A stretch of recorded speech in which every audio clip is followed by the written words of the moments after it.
Hello my dear students. तो मैं आज कौन सा लेक्चर, अरे बोलो, 11 तक छोड़ के गया था ना। क्लास 11 नहीं, क्लास 11 में तो ये सब आता ही नहीं। 11 खत्म हो गया तो आज क्या शुरू होने वाला है, लेक्चर 12। और इस लेक्चर में अभी हम लोग डिस्कशन शुरू करेंगे relation between focal length and क्या रे, radius of curvature. Relation between focal length and radius of curvature. Relation between focal length and radius of curvature. जल्दी से ये तो ऊपर वाला थोड़ा खींच लो, है ना। तो लास्ट क्लास में मैं कहां तक छोड़ा था, इसी डायग्राम पे छोड़ा था। वहां पर मैं बोला था साइन कन्वेंशन और एजम्पशन। तो मैं क्या बोला था, एक रे आ रहा है, कौन सा रे, पैरेक्सियल रेज। मैंने मान लिया पीए, कन्वेक्स या कनकेव दोनों का अपर्चर मान लिया मैं एलओएम एलओएम। ओरिजिन मतलब क्या है रे, पोल। ओरिजिन मतलब किसको मानते हैं रे, पोल को ओरिजिन मानते हैं। सी जो स्फीयर का सेंटर है वो क्या हो गया रे, centre of curvature. Centre of curvature. आज चलो शुरू करते हैं रिलेशन बिटवीन ये फोकल लेंथ जो है और रेडियस ऑफ कर्वेचर के बीच का जो संपर्क है वो हम लोग शुरू करेंगे, है ना। तो अगर फोकल लेंथ और रेडियस ऑफ कर्वेचर के बीच का रिलेशन निकालना है तो रेडियस ऑफ कर्वेचर में दोनों में बहुत अच्छे से स्पेसिफाई कर लिया, बहुत अच्छे से स्पेसिफाई कर लिया, बहुत अच्छे से स्पेसिफाई कर लिया। अगर फोकल लेंथ निकालना है तो मुझे फोकस निकालना पड़ेगा। तो वो मैं बताया था कैसे रे, उस पॉइंट पे नॉर्मल तो कहां से जाएगा रे, सेंटर ऑफ कर्वेचर से। ये हो गया एंगल आई, उसी हिसाब से एंगल आर दे देना। जिस पॉइंट पे कट करेगा वो क्या हो जाएगा रे, फोकस। वो पॉइंट क्या हो जाएगा, फोकस। ये हो गया ए आपका। मान लो ए बी तो कहीं पे नहीं दिया ना, चलो इसको बी दे देते। सिमिलरली उस पॉइंट, इसको मैंने नीचे दे दिया, है ना। वहां पे नॉर्मल ड्रॉ करना है तो क्या नॉर्मल कहां जाएगा रे, सेंटर ऑफ कर्वेचर से। आई उसी हिसाब से क्या रिफ्लेक्ट, क्या इधर हो जाएगा, नहीं, ये हो जाएगा क्या, एंगल आर। तो क्या अभी फोकस कहां पे मिल रहा है, तो फोकस उसको एक्सटेंड करो, जिस पॉइंट पे कट करेगा, इंटरसेक्ट करेगा, वो हो जाएगा फोकस। वो क्या हो जाएगा, फोकस। वो क्या हो जाएगा, फोकस। मतलब यहां से मुझे फोकस, मैं इसी को स्पेसिफाई करके थोड़ा बता देता हूं। ये आपका हो गया फोकस,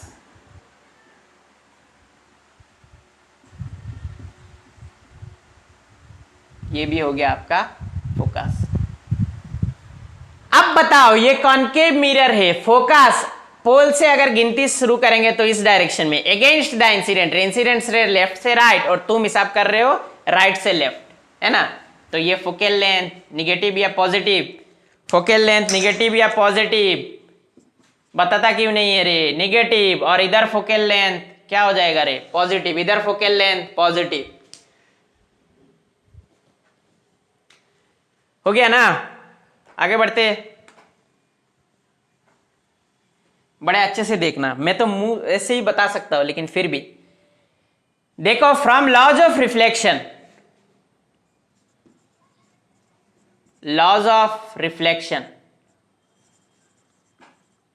लॉज ऑफ रिफ्लेक्शन जो काम का लॉज है वो होता है second law, I is equal to are.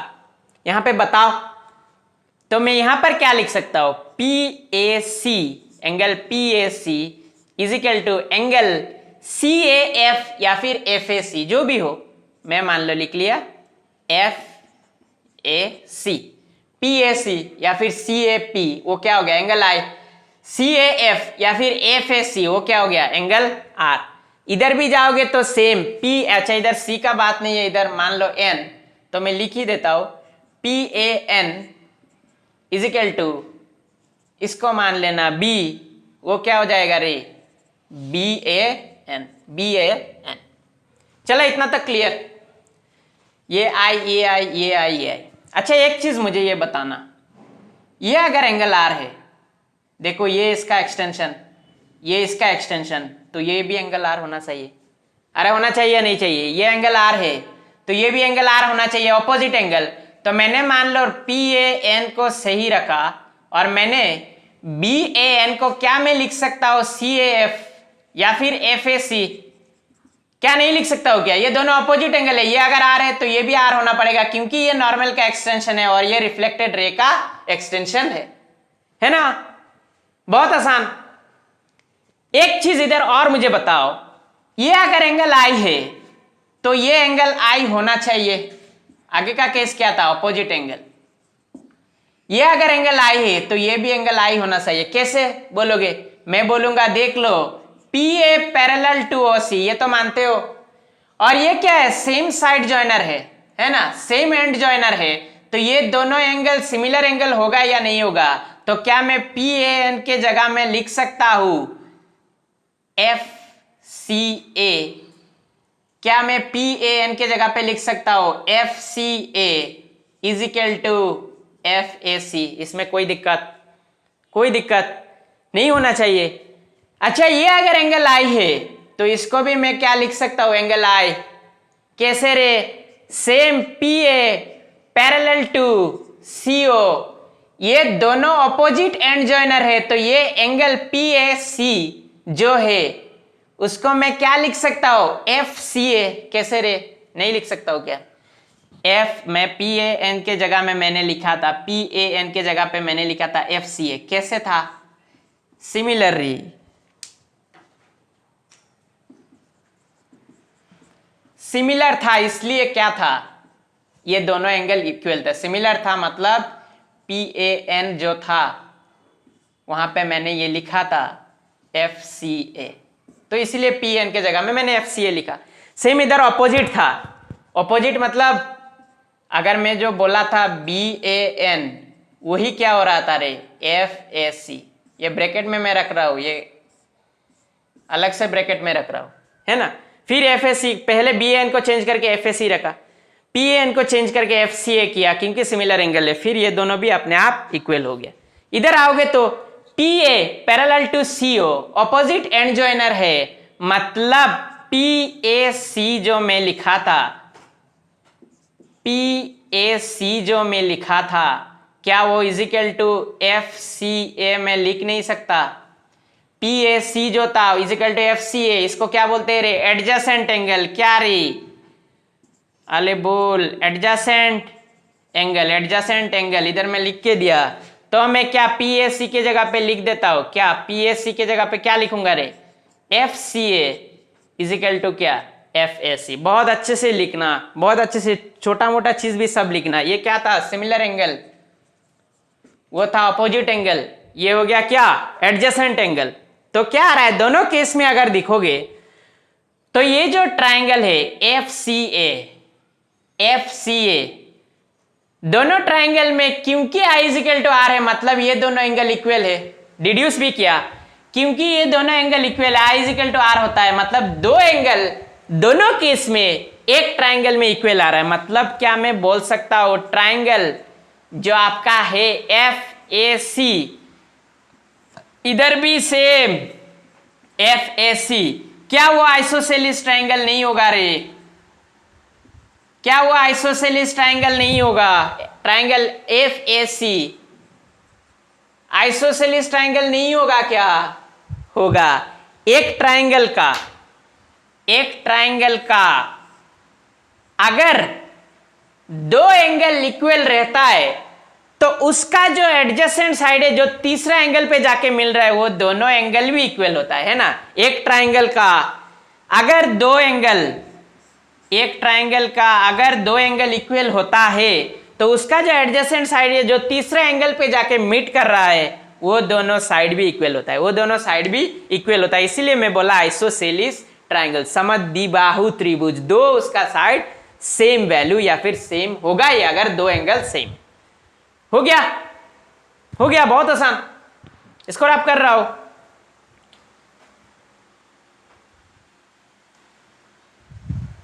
इसको भी रैप कर रहा हूं।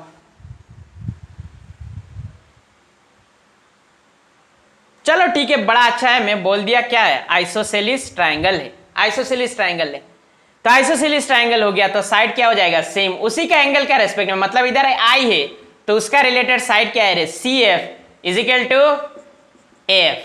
इधर भी, अरे बता, C F is equal to AF। एक बात याद रखना, एग्जाम में, एंट्रेंस का तो कोई काम का नहीं है, बोर्ड में जब एग्जाम में आएगा तो या तो आएगा कॉन्केव मिरर के लिए इस फार्मूला या फिर इस relation of F and R निकालो, या फिर कॉन्वेक्स के लिए। तो मैं एक साथ दो दिखा रहा हूं, है ना, तुम लोग एक एक करके करना, तुम लोग एक एक करके अच्छे से कॉपी में बनाना।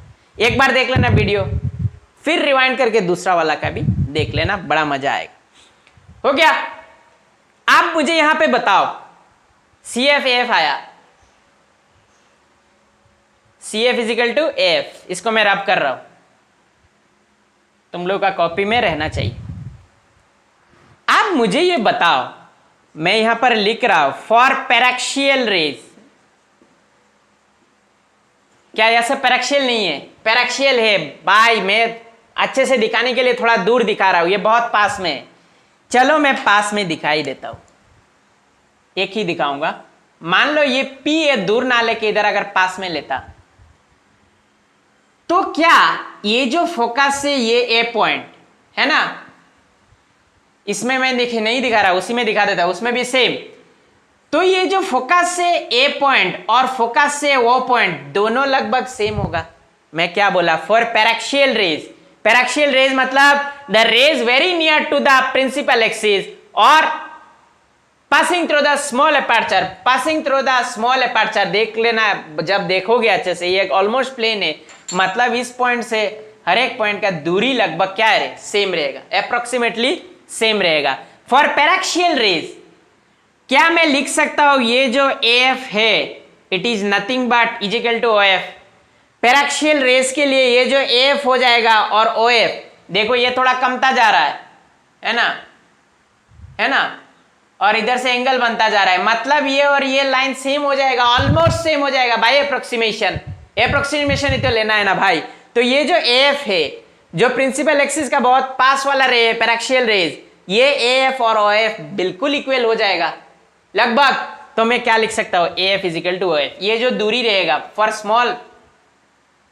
Small distance the rays around the principal axis, ये AF और OF इक्वल हो जाएगा, है ना। क्योंकि मैं डायग्राम शो कर रहा हूं यहां पे, क्योंकि समझना हमें बहुत जरूरी है, इसलिए क्या मैं थोड़ा दूर दिखाया था। तो इधर भी क्या है रे भाई? AF equal to OF, same draw करके देख लेना, बिलीव आ जाएगा, है ना।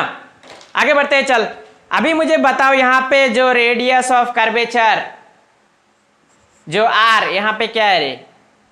साइन कन्वेंशन बाद में लू, चलो बाद में लेते। इजिकल टू R मतलब कौन सा है रे? CO। इस CO को मैं अगर पार्ट करूं तो मैं क्या लिख सकता हूं? CF plus OF, CF plus OF। यहां पे भी लिख by radius of curvature, convention बाद में लेंगे। CO वो क्या हो जाएगा रे? CF plus OF। R CF को मैं क्या लिख सकता हूं? AF, और फिर वही AF को क्या मैं लिख सकता हूं? OF। अरे बोलता नहीं, लिख दू, लिख ले भाई, AF प्लस OF। उस OF को मैं क्या लिख सकता हूं? OF प्लस OF, मतलब क्या रे? Twice OF। यहां पे आओ, R CF equal to AF plus OF equal to OF plus OF, मतलब क्या है रे? Twice OF। अभी बोलोगे सर साइन कन्वेंशन का बात इधर कहां गया है सब? मैं बोलूंगा कहीं नहीं गया, रुको मूर्ख लोग। बाय साइन कन्वेंशन, अभी मैं कन्वेंशन में आऊंगा। यहां पे R माइनस है या प्लस रे? Minus R equal to twice of OF। OF मतलब क्या है रे? फोकल लेंथ है ना, वो प्लस है या माइनस है? माइनस, मतलब रिलेशन तुम्हारा क्या आ रहा है? R equal to twice F, या फिर क्या रे?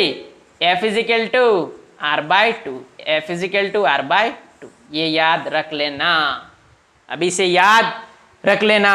इसमें अगर जाओगे तो प्लस R है ना, इजिकल टू मैं क्या लिख सकता हूं रे? इधर मैं लिख के रखा था ट्वाइस ऑफ प्लस F, इस लाइन से इस लाइन, वहां से सेम आएगा। कोई भी मिरर हो उसका जो रेडियस ऑफ कर्वेचर होगा वो twice of the focal length होगा, या फिर फोकल लेंथ क्या हो जाएगा रे? रेडियस ऑफ कर्वेचर का हाफ हो जाएगा, रेडियस ऑफ कर्वेचर का हाफ हो जाएगा।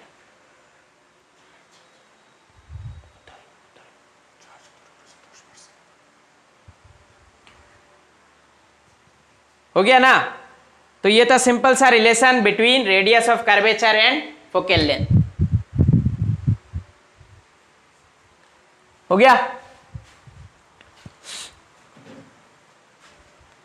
सिंपल सा रिलेशन था radius of curvature and focal length.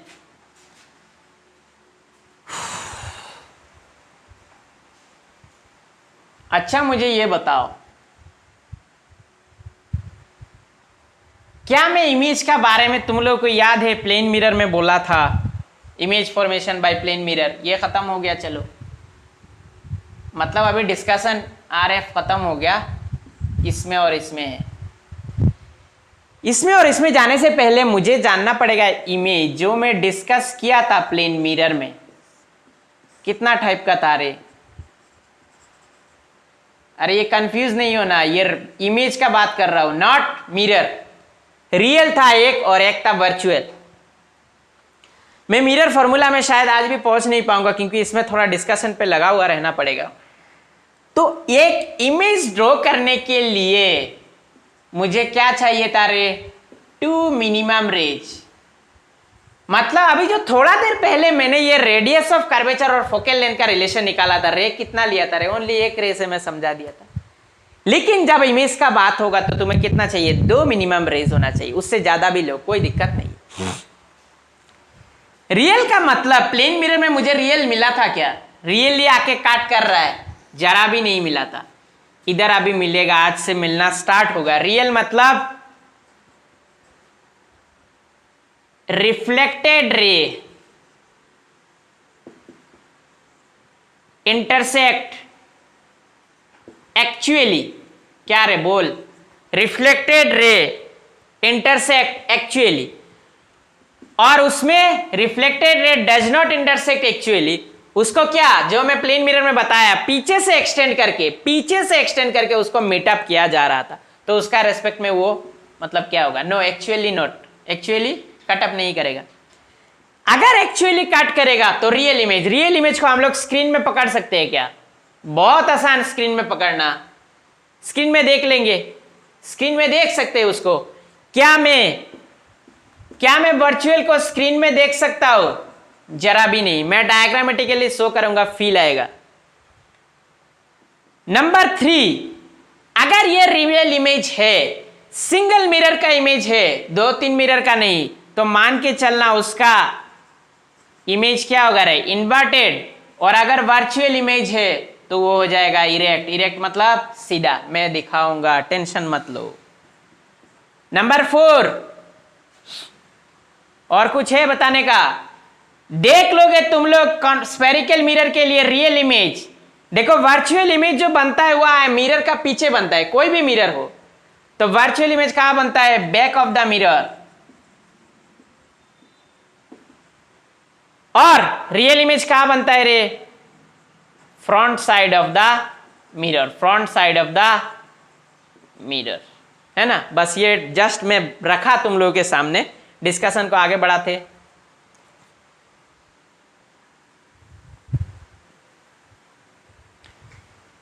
चल डिस्कशन हेडिंग दे दो, mirror formula.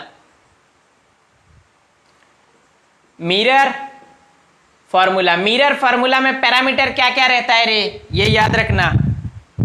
Object distance, image distance मैं शो करूंगा, focal length, radius of curvature, और क्या आएगा रे, साथ में ऐड होगा height of image, height of object, मतलब मैग्निफिकेशन वाला बात भी आएगा, कितना इमेज मैग्निफाइड हुआ।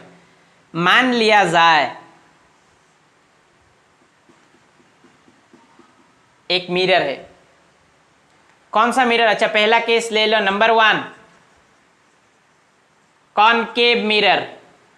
क्या रे, कॉनकेव मिरर, उसमें फिर से 2 केस आएगा, एक होगा रियल इमेज का और एक क्या होगा रे, वर्चुअल इमेज का, है ना।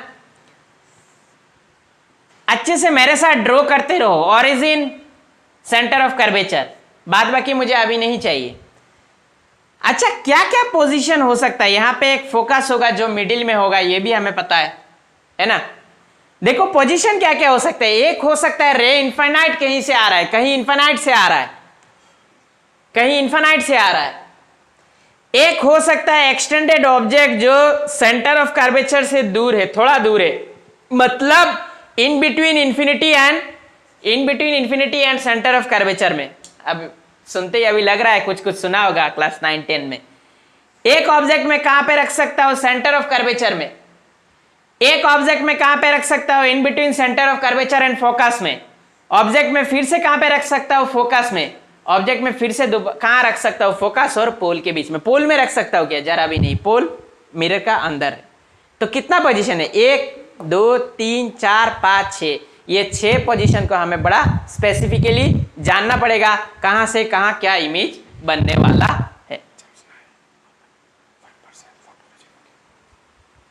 है ना। तो इसी को लेकर हम लोग आगे बढ़ेंगे। नेक्स्ट लेक्चर में रियल इमेज के लिए हम लोग डिड्यूस करेंगे फॉर्मूला, और वर्चुअल के लिए भी हम लोग फॉर्मूला डिड्यूस करेंगे। तो लेक्चर 12 तक यही है। 13 तक थोड़ा वेट करो, मैं वहां पे डील अप करके दूंगा, तुम लोग का बड़े प्यार से समझ जाऊंगा रियल इमेज, वर्चुअल इमेज, तो mirror formula and throw diagram. Okay, thanks a lot. Like share subscribe if you like the video. Thank you very much again.